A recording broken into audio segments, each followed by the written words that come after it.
Hello，大家好，我是 Aris，我是 Elaine。Hello，那今天呢很开心邀请到我姐姐的朋友，然后呢，因为她刚好来吉隆坡，然后接下来呢，我们可能会有一些再更进一步让自己变得更好的一些训练，所以就很开心有这个机会可以邀请 Elaine 来跟我们分享，就是她在人生的这些过程当中，然后怎么样一路从正常的上班族吧，对，也没有很正常，也没有很正常，不正常的上班族。OK， 好，不正好 ，Anyway， 反正就是从上班，然后怎么样，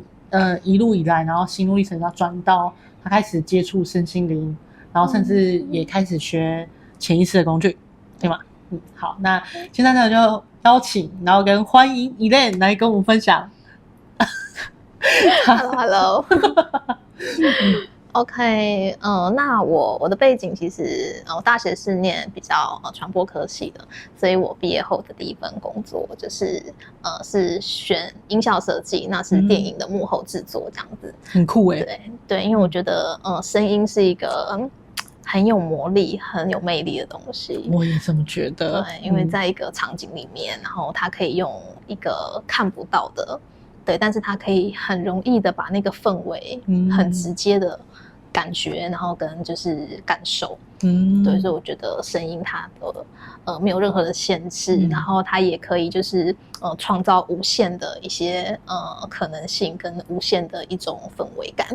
不同的音乐的层次可以带给人家很多不同的感受，甚至一些很细腻的感觉，对吗？是的，比如说像恐怖片的音效就非常重要，噔噔噔噔，真的，对，大家可以想象，如果你恐怖片里面有那个噔的那种音效，你光只是一个鬼出来，其实不可怕，对啊，没有感觉，真的，你关掉声音其实一点都不可怕，它都是靠那个气氛、声音的营造堆叠这样子，对，所以恐怖片我觉得是一个最好举例的例子，真的，当然其他的部分，其他不同类型的片子，它的元素不一样，对，那我在声音的这个领域大概差不多9年。9年，那也算是很专业。你可以就是很资深，从学徒，因为我们这个工作里面都是师徒制嘛。那我是跟一个很有名的一个老师，业界很有名的一个音效设计老师，他就是得很多金马奖的，对，就是在国际很有名的。那我就是当他的徒弟这样子，很酷欸，很辛苦，很辛苦，因为你知道那个学徒的过程是没有薪水的，对啊，所以一开始前1-2个月都是没有薪水的，然后就是也是一直学东西嘛，然后会有很多挫折，对，因为毕竟就是因为那个很多很复杂的机器，很多线路要插，你要这个接那个，那个接那个的，然后很多新的软体硬体要去学，所以其实过程是很辛苦，你是女生吗？挫折对，就是因为是女生，所以就是对那种东西，机器的东西会更难上手。你还是做到了欸。对，我说，因为我就是不服输的个性啊，就是好强，你知道吗？就是觉得不行，我一定要做到。我既然选了这个，我怎么可以还没有做到我就放弃？我怎么还没有学会我就放弃？不行，不允许这样。了解。对，所以就是还是很认真的学习，然后终于把它学会了。那我学会之后就开始去 enjoy 在那个设计声音的那个过程。那你刚刚讲到你的师傅嘛，你们是这样称呼嘛？师傅就是还是得了很多金马奖，所以那也就是说你在工作过程当中应该会接触到很多导演或明星嘛？对，我的工作环境都是跟导演、制片，然后各个大牌的明星、演员、歌手，对，就帮他们录制、帮他们配音，对，然后跟他们一起剪接这样子。真的是很荣幸采访到你，一般很少人会有就是接触到这类的，对吗？就是对，所以我觉得可以跟大家多分享一点，就是因为这我觉得一般像我自己，我也是从来没有这样的经验，应该很多人会好奇吧。等于这算是比较特殊的工作经验啦，比较对这个领域比较少，因为它算是比较技术性的，真的很专业。对啊，因为其实大家都看电影嘛，那电影其实很多的专业人士，然后各个不同的技术分得很细，专业，然后去把它组合而成，所以电影的组成是非常不容易的。对啊，每个部分都有每个部分的专业，然后还要再把它合并融合在一起。对，那只是我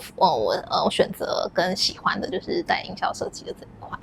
对啊，那我觉得声音还有很多可以分享的东西。那比如说光是音质啊、音色啊，然后可能声音的远近啊。它会有不同的感觉，对，它呈现出来的感受就会不一样了。光是同一句话，你用不同的语气去说，对，它很明显就能感觉到它那个情绪的不一样。可以想象，对，所以我们自己就是除了跟演员、导演嘛，那我们自己在那个可能剪接的过程中，然后可能需要一些人杂声音啊，或者是什么一些路人甲乙啊，我们自己也会下去。也会下去配录这样子，对，甚至有一些就是比较好玩的是，有一些那种可能比较那种激情片段，或有一些传奇的声音，你知道吗？对，就是差的那几个声音，不可能再为了这个叫演员回来嘛，所以就自己下去。对。那所以你们也会边看画面，然后边配那个传奇声这样子？没错，除了 voice 的声音之外，还有很多是动作的。比如说我们配音，我们看着画面，比如说穿着皮鞋走过来，穿着高跟鞋走过去，我们就真的穿着那个材质的鞋子，就真的跟着那个演员的步伐这样走，你就可以配出他那个走路的声音。然后旁边有人在帮你收音这样子，对，麦克风很好玩。对，很多其实你们想象不到的声音，其实比如说可能像刀子砍人刺腿啊，可能刺脖子什么那种那个声音。那你们用什么用的？切西瓜，很难想象吗？对，它就是切西瓜，它那个 juicy 的声音。对，很好玩欸。对，其实是用水果，然后去制造那个音效，真的很好玩欸。对，但是就很像哦，非常的就是很贴切。有，你这样讲，你这样解说，我觉得有那种连接，就是画面跟那个声音就是可以连接在一起这样子。对，所以是很有趣的。对啊，那你后来为什么就是没有做了？9年欸，你怎么割舍掉？这是像心头肉欸。是有点难，因为其实一来那是一份自己很有兴趣，而且就是真的很有趣的工作。对，然后二来自己也付出了很多心血，就是从学徒嘛，然后好不容易就是当上录音师、音效设计师了，然后也有很多作品，然后跟很多人合作，对自己其实也累积到了一个程度了。对，所以其实很可惜，真的自己说放得下真的不可能。对，但是我觉得那时候还是做这个决定，是因为真的发现自己已经就是承受不了了，就是在身体跟心理这块。那身体的部分，因为我的就手有长了一个小小的肿瘤，对，虽然是良性的啦，但是它那算是工作的长时间然后去造成的这个东西。对，那这个医生是说必须休息，让它慢慢消掉复原，因为是不建议开刀的，它会伤到神经这样子。了解。对，那再来心理承受的部分，是因为太多的可能不平等待遇。对，因为毕竟这个环境在台湾不是像国外这么的受到重视跟专业。对，它是有很多的辛酸血泪史。对，其实就是有点像压榨啦，压榨你的时间嘛，就是日以继夜、不眠不休的赶片，你需要熬夜，然后需要工时很长，然后没有正常的休息，甚至连吃饭我都没有好好的吃过。对，可能狼吞虎咽一整天或是就吃个一餐，然后就是在不知道什么时间点吃的，连狼吞虎咽的机会都没有。对，真的，或者都吃那种冷掉的那种便当，是等冷了才能吃。对啊，就是，但那时候还年轻嘛，所以觉得还好。对，可是其实长期下来，身体真的会受不了。了解，真的很辛苦欸，就很辛苦啊。然后就觉得就是太委屈了，真的。真的很委屈，所以觉得需要休息啦。我那时候就依然觉得，其实那时候也没有想说一定要离开那个行业，就是想说我真的需要让自己的身体跟那个心理去好好的修复一下。所以我觉得就是需要离开。对，但我不知道我自己会不会回去。我没有设限啦，那时候当时候就只是想说先离开一下这样子。对，我确定的就是想要先暂停，要休息，这是我很确定。可是后面怎么样，我没有去预设。那所以后来发生什么事了？对，那我就在我提出我要休息的事情，就是给我的老板嘛，我的师傅，对，然后他其实蛮就是不愿意的，对，因为毕竟他培养了这么久的得力助手嘛，对啊，他觉得很可惜，他是要我休息几个月，然后可能看不管你要去开刀，或者是你要怎么休养，或者是你要什么复健都 OK， 我给你时间去，那你之后就回来。那你如果真的，他是直接跟我说，如果我的手真的不能再打键盘了，不能再操作机器也没有关系，我就用因为我有我的技术嘛，跟我的那个创意想法，都在我脑子里了，因为毕竟我已经有9年经验了，没错。他说他会给我一个助理，帮我去执行这些东西，我只要负责跟他说我要什么就好了，真的很好对，他已经说到这个程度了，那时候我当然很犹豫，因为我觉得我第一次发现，因为他其实很严格，对，他一开始教导，因为你知道那个师傅的感觉，他都是一个威严，而且通常师傅不太会赞美人的，他只会就是你做错或做不好的时候，他会很严厉的指正你，所以我其实没有被他就是很多的称赞过，很少，可是当他这样说的时候，其实有一种被重视的感觉，我才发现原来在他的心里，其实我还蛮重要的，没错，对，看他这么的不舍，然后就是想尽办法的要留住我，我有这样的感觉，所以我那时候有点犹豫了，我跟他说我会考虑一下这样子，但最后我还是毅然决然的离开了，因为我觉得这个大环境是没办法改变的，对啊，我就算回去了，但是我觉得以后还是会遇到类似的问题，那个类似的问题时间久了，我还是会累积，对，那累积久了，我一样还是会让我有不舒服，或是承受不住的感觉，一样会重复发生，对，因为那个大环境不是我们谁可以改变的，对啊，至少短时间内不行，我不知道以后可不可以，但短时间几年内是不可能的。那我相信你那时候一定有想清楚了，然后所以才最后面做这个决定嘛。对，但是就是真的很难过的决定。对，那份工作真的是我很舍不得的一个工作。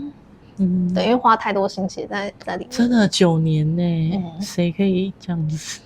而且因为那时候我就决定不回去之后，因为基本上我不回去那里，我也不会再去其他地方营销工作了，因为其实那里对我来说就是一个算是台湾的一个营销天花板的啦，除非我出国深造，那如果是还在台湾的话，基本上那边能做到的制作的片子都是最大的片子，对啊，都是跟那种侯孝贤导演啊，然后或者是就是香港大陆那边就是都是得奖的导演，很酷真的很酷对，所以基本上我如果要离开那边，其实我也没有地方可以去，应该说我也没有可以让我想有要去的地方了。对，那你最后面很难过的离开之后，那你怎么调整回来？然后后面还有在找其他工作嘛？对不对？那你中间休息多久啊？我大概休息了大概1-2年的时间，那我就边修复我的身体嘛，然后跟就是放松嘛，放轻松自己嘛，然后因为就是几乎都没什么睡饱，所以就是每天睡饱，然后正常作息，享受一下正常作息、正常吃饭、正常睡觉的感觉，然后把身体调好。然后这段时间我有做了一些比较短期的工作，对，然后也是跟就是可能艺术类啊，或者是那种创作类有关的，对，像有一份是在奇美博物馆的那种专柜，它就是跟音乐跟美术的一些艺术品的周边的东西结合，对，然后另外工作是音乐盒的制作，对，它也算是手作定制的，对，那也是跟那种音乐，然后跟那种比较跟美感的东西，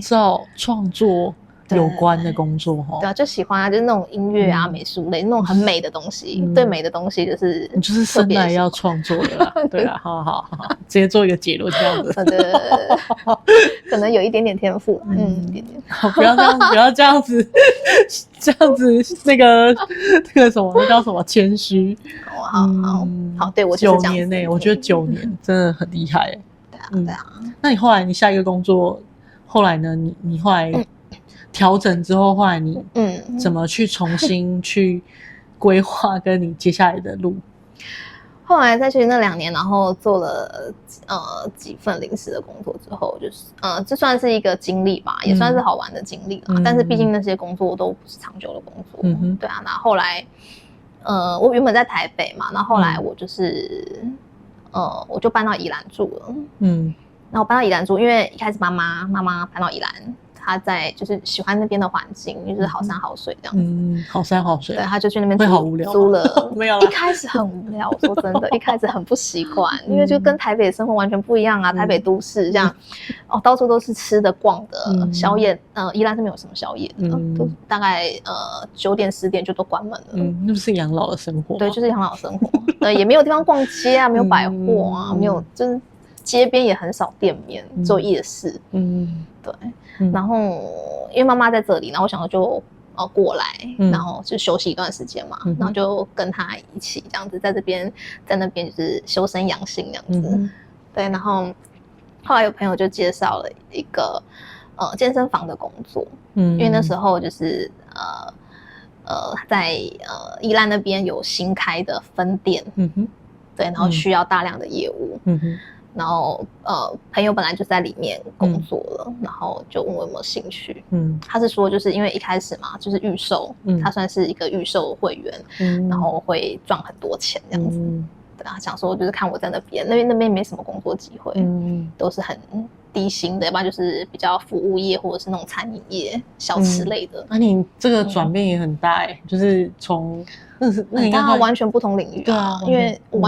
以前完全，因为我都是比较技术类的工作，创作类、技术类嘛，那业务性质的完全没有，完全任何对的。不管是经历啊、学习啊，完全都没有。所以我自己也想说，那个不是我有兴趣，而且我本来就对那种业务很就是推销吧，很排斥。对，本来就不喜欢这种东西，然后就觉得那个业务性质会不会是跟推销很像这样子？其实是排斥的，但是他说就去试看看，反正大不了做1-2个月。可以赚一些钱，然后不适合就不要。对啊，也没差。那我想说，好吧，不然去试。就后来一做，你做多久？我就做了5年了。还做到店经理了。这个人真的很妙就不小心又做到店经理。不小心，他的人生有很多的不小心做了9年。对，不小心做了。不小心5年就做到店经理这样。很厉害耶。但那份工作，其实对我来讲比第一份工作更辛苦，因为更辛苦的点是，第一个那个不是我有兴趣的工作，第一份工作至少是我有兴趣的嘛，我是享受在那个当下的，对，虽然有一些，所以时间直接砍半，一个是9年，一个5年，对，差不多，对，但是我为什么可以在第2份工作就是可以支撑到5年，然后还当上店经理，就是一个想要证明自己的那个决心。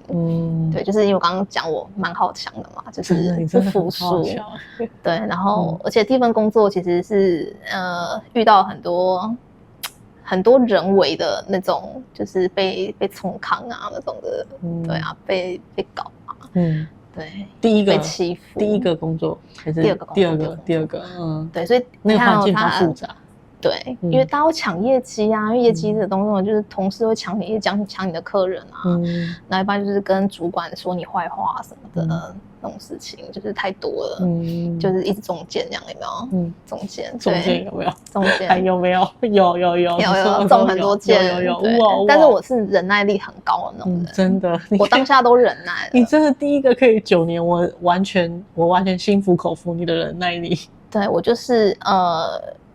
意志力吧，我觉得我意志力很强的那种人，我可以坚持非常久。台湾阿信没有那么惨，没有那么惨，阿信有点太惨。好，他有点太过。就是我是会有一个信念，就是就是证明自己的那个信念，不服输的信念。对，所以我会坚持。对啊，我只要坚持，我做到了，我就可以走了。对，所以我2个工作其实我都是在我最巅峰的时候离开的，我就是急流勇退，你知道啊，就是那种，对我就是这么厉害，但是我要走了，对你留不住我，他抓不住我，这样，人家是，你看看，人家是他抓得住你，是谁都抓不住你，对啊，因为第二份工作我要走的时候，其实也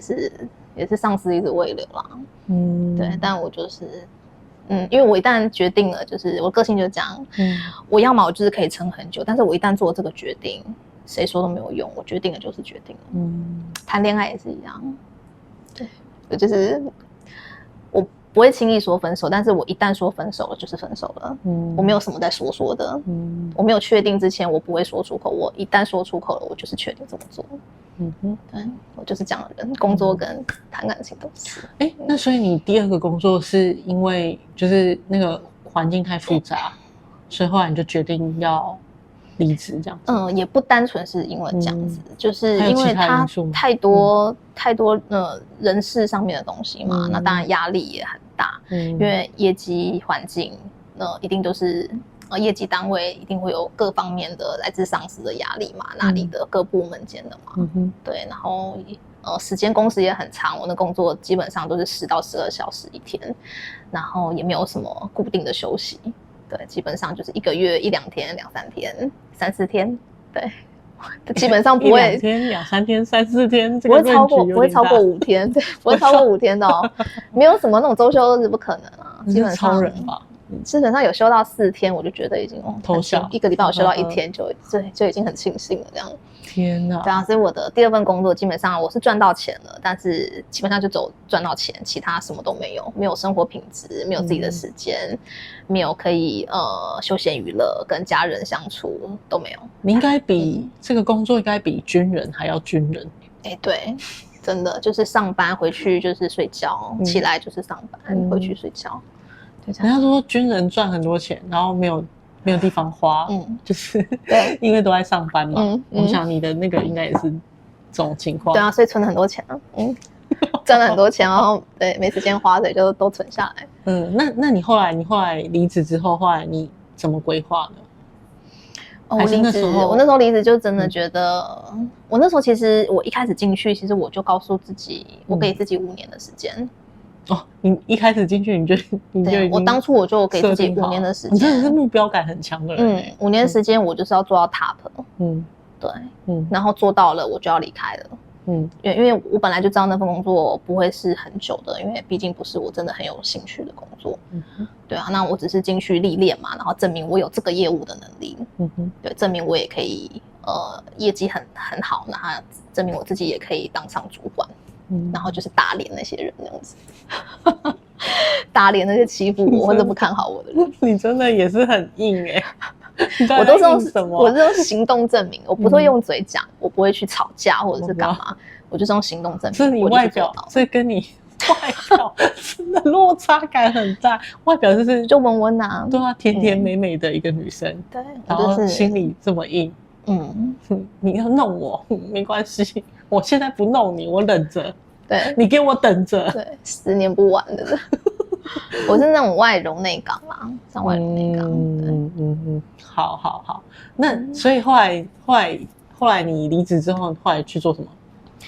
因为那份工作让我消耗太多能量了，就是一直在内耗，一直在内耗，因为完全没有时间去好好的充实自己，充电。我连去户外踏个青几乎都很少，所以就是一直内耗很严重，就整个是那种被榨干的感觉，真的是榨干了。所以我决定离开之后，我就开始要很努力的修复自己。对，修复不管在身体上，身体也有很多状况，然后心灵也有，身心灵啦，身心灵，对啊，开始有连灵魂